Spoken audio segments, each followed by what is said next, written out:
Sa ngayon, wala pa naman po tayong binabantayan na sama ng panahon sa loob ng ating area of responsibility, ngunit kanina nga alas 2 ng hapon ay nabuo na yung cloud cluster na ating binabantayan sa labas ng ating area of responsibility at ganap na nga pong naging low pressure area na may katamtaman o medium chance na mag-develop bilang isang bagyo sa susunod na 24 to 48 hours. Sa ngayon, wala pa naman po itong dalang epekto sa ating bansa, ngunit inaasahan nga po natin na ito po'y lalapit at maaari nga pong maging bagyo at posibleng maglandfall dito po sa may areas ng Visayas o sa may Caraga region. Ngunit ngayon, ito po'y nasa layong 1,435 kilometers sa silangan ng Eastern Visayas. Ngayong araw naman, hindi pa nga po ito nakakaapekto sa ating bansa, ngunit meron pa rin po tayong tatlong weather systems na nakakaapekto sa atin. Una na po dyan, ang Intertropical Convergence Zone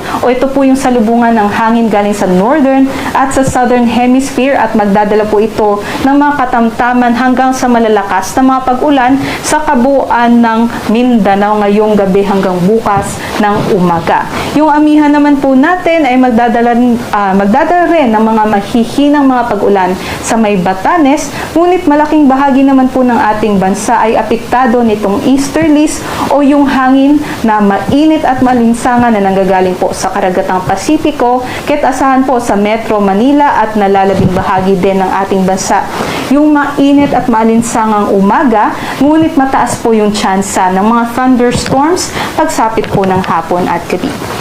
At ito naman pong si Tropical Storm Koto ay nasa labas pa rin po ng ating area of responsibility at hindi na nakakaapekto sa ating bansa.